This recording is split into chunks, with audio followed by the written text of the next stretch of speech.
Hey guys, welcome back to Karting with Chris. Today's video is going to be the June pre-final and final race here at Dallas Karting Complex. Now, to start off this race, you can see I'm pulling off to the side. This is not qualifying. This is the start of the warm-up lap for the pre-final. So basically, what's happening here is a group of friends and myself, there's about 5 of us, decided we wanted to start in the back of the pre-final. We wanted to do a last to first challenge. As I waved to Tommy there, videoing us. Sorry, Tommy, if I ruined your shot. But we're all trying to start in last. And for some of these people who didn't quite get the memo, it can be kind of confusing seeing 5 people pull off to the side whenever you're doing the warm-up lap. So at the end of the warm-up lap, that's what I'm going to cut to right here, you can see we're nowhere near the front pack. It actually took a lot longer to get people to pass us than we thought. And so instead of waving green, they waved yellow, tell us to do it again. So I take this opportunity to try and test out my brakes going to turn 1 here. Of course, we're not going full speed, but I bang into the back of cart 58.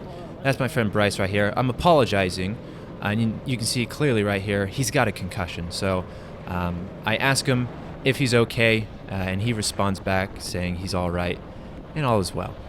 So after completing another warm-up lap, we're finally gridded up here, and going into this race, my strategy is basically just to play it by ear.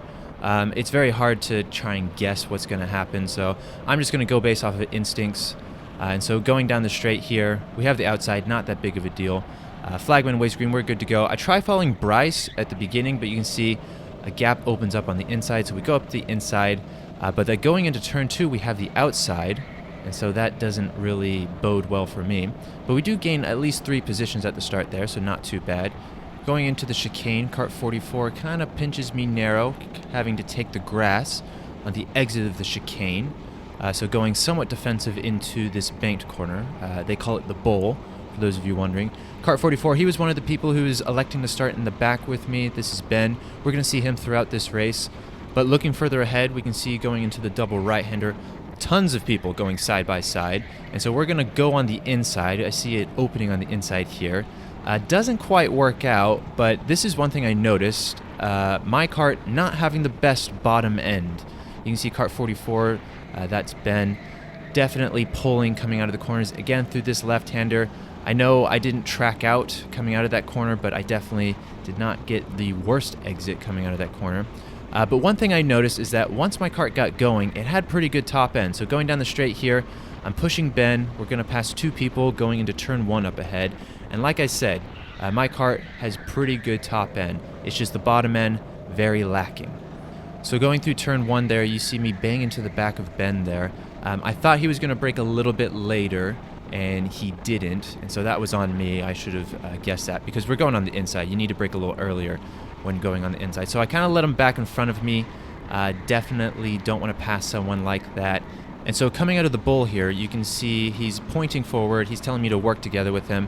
At this point, I'm definitely wanting to work together with him. You can see there's a lot of people up ahead, and we can easily pass him if we just don't fight. Going through the double right-hander, we see someone facing the wrong direction. Fortunately, we don't bang into them. And we do gain a position out of that, so that's good for us. You can see just how good Ben's cart is with the acceleration. I mean, not only is he pulling away from me, but he's pulling away from a lot of other people. And so he's able to pass some people. I'm able to get a decent exit coming out of the left-hander. We are able to move up into 13th. But like I said, down the straight, that's where my cart starts to come into its own. And so at the end of the straight, you can see right here, easily catching up to Ben. Ben's cart, not very good at the end of the straight.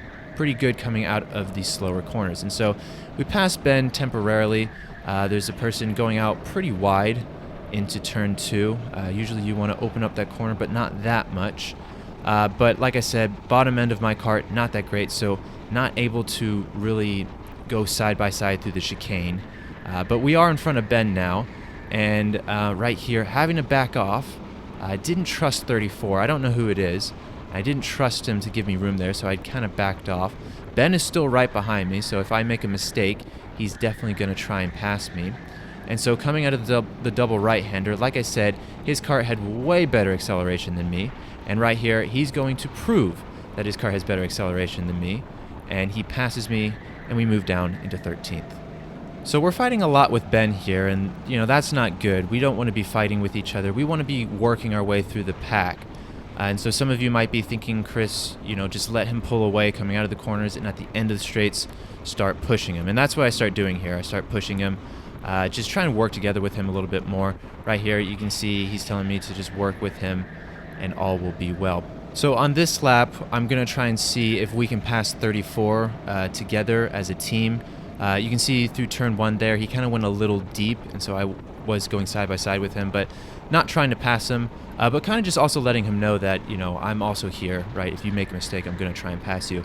Because although we are working as a team, you still have to remember I am doing this race to try and finish in the best position.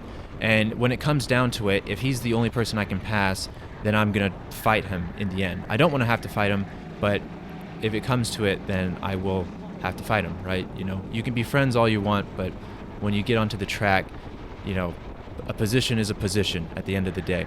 And so here I'm noticing we're not really catching up to kart 34. You can see coming out of the corners, like I said, Ben's able to pull away from me, but at the end of the straights, I'm able to reel him back in. And I feel like we're not really making any progress here. And so I decided maybe it's time to pass him.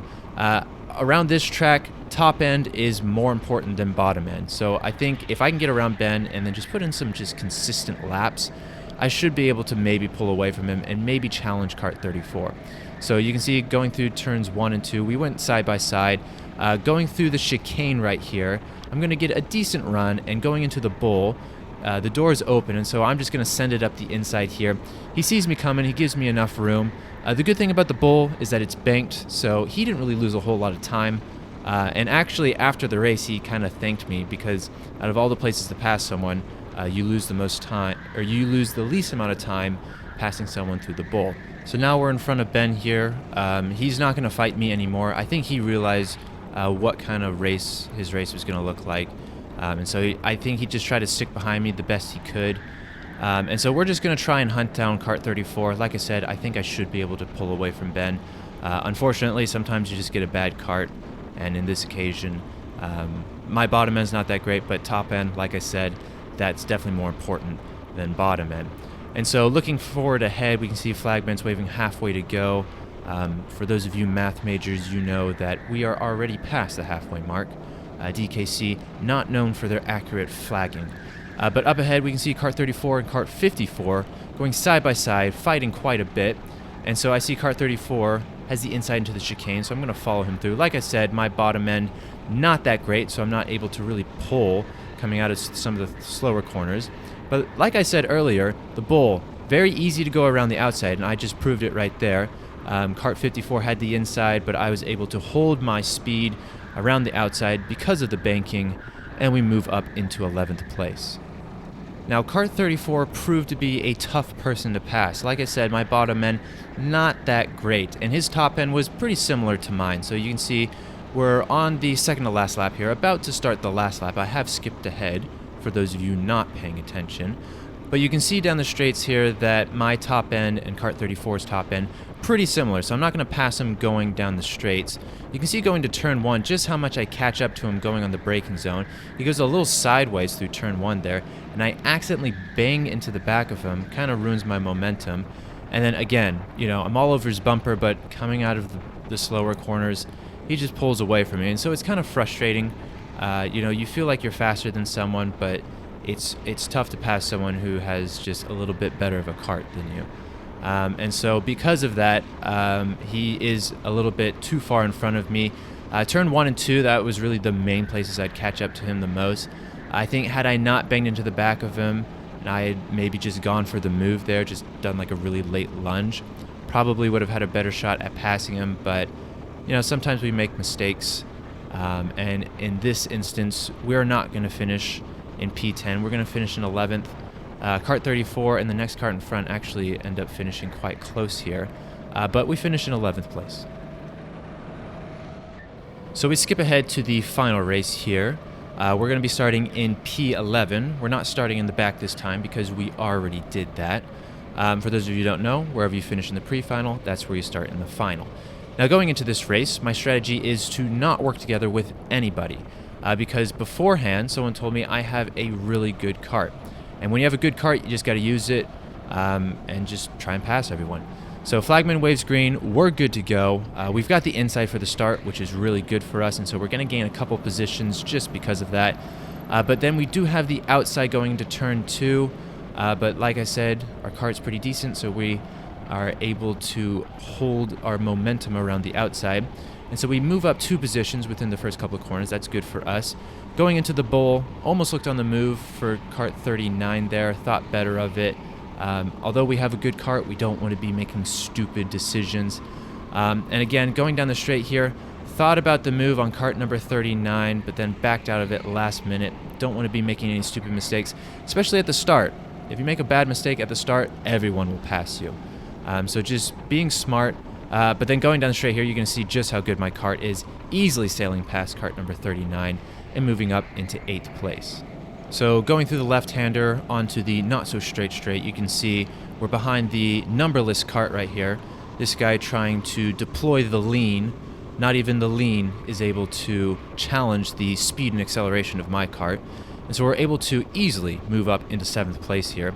Going into turn 1, I tried to brake really late. I thought my tires were going to be warm enough to brake that late, and clearly they were not. And you can see the numberless kart passes me again. And so we move back down into 8th place here. A little embarrassing when you've got a good kart and you pass someone and then they pass you right back. But again, we're going to pass them back into the bowl like we did with Ben earlier.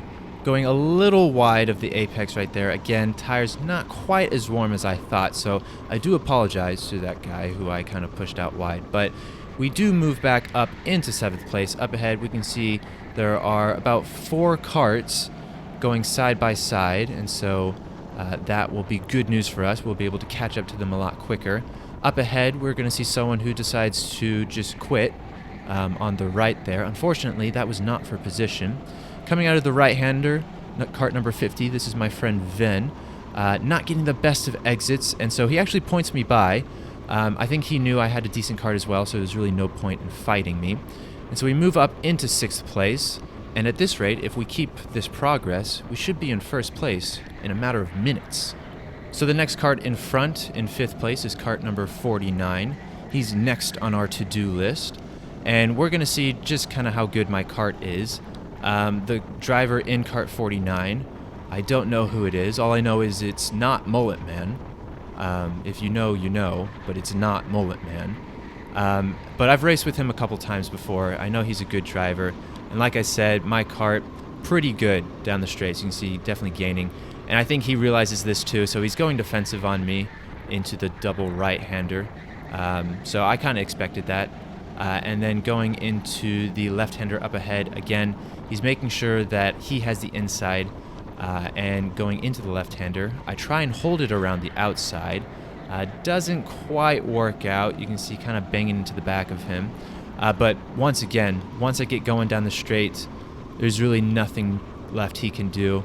And so I have the inside going down the not-so-straight, and we move up into 5th place. Now going into turn 1 here, again, I try braking really late, and I guess my tires were just still not warm enough. You can see kart 49, not Mullet Man. I can't stress enough. I don't know his name, but I know it's not Mullet Man. Challenging me going into turn 1 and turn 2, but like I said, I have the kart to pull away from him, and that was kind of the last I saw of him. So at this point, I can focus on the people in front. You can see they are quite a bit ahead, so all that fighting definitely slowed me down, allowed them to pull away. And the higher up you go in positions, the faster people are going to be. And so I was probably a tenth or two faster than the people in front. And the gap right now, I know we're only on lap 4, but that gap's probably 3 or 4 seconds. And so if I'm only a tenth or two faster a lap, it's going to take a long time to catch up to them. So at this point, I just got to put down the qualifying laps, just be as consistent as possible, and maybe hope they start fighting or make a mistake. So I know a lot of you guys watch my videos to try and get faster, and so I'm going to walk you through one of my fastest laps. I don't know if this was my fastest lap, but one of my fastest laps. Do keep in mind that I'm a different person than you are, and I'm probably in a different kart and track conditions than you will be, so please keep that in mind. So going into turn 1, you can brake really late, but don't brake too late. I know some people will brake too late and they go in too deep. So you can brake nice and late going into turn 1. Turn 2, make sure you open up the corner. I know some people tend to go in a little narrow through there. Open up the corner, carry as much speed as you can. The rest of this is full throttle. This track's really easy, especially in rental karts, so don't overthink it. Again, the bull right here, easily full throttle. Take the inside line, make it as narrow as possible. Going down this little straight here into the double right-hander. A whiff of brake. There's a lot of grip today, so you can get on the gas really early. I like to kind of hold it in a little narrow, kind of maybe going mid-track. And then going into this left-hander up ahead, this is a very common passing zone, so if you're going to defend through here. Get on the gas really early. I noticed that some people don't get on the gas quite as early as they should. Get on the gas early, and then through the rest of this, I like to take a little bit more of a narrower line. I see some people opening up these last couple of corners here. Just make sure you're not scrubbing too much speed. And then it's just full throttle to the line. Like I said, very easy track, and really not a lot of braking, just mainly full throttle. My fastest lap, I think, was a 67 dead. I think P1 and P2 were in like the mid 66s. They were doing something because they were really quick. But we're on the last lap here, and like I said earlier, I was just a couple tenths here and there faster than the next guy in front. And it took us quite a bit of laps to try and catch up to him. And you can see we're on the last lap here, and we're still not close enough to even go for a move. So we're going to finish this race in 5th place. Not too bad. You know, we started the pre-final in last, worked our way up to 11th, and then started this race in 11th and made our way up into 5th. So not bad overall. I'll take it. And for those of you wondering how the 5 or so people who started in last ended up doing, I finished 5th, Bryce in 3rd, he also started in the back with me, and Nathan, who finished 1st, also started in the back. So in the top 5, 3 of us started in the back. So for those of you trying to do a challenge similar to this, it is possible. But that's all I'm going to have for today. If you liked the video, please consider subscribing. If you have any questions, suggestions, or opinions, please do comment below. Thank you guys for watching, and have a good day.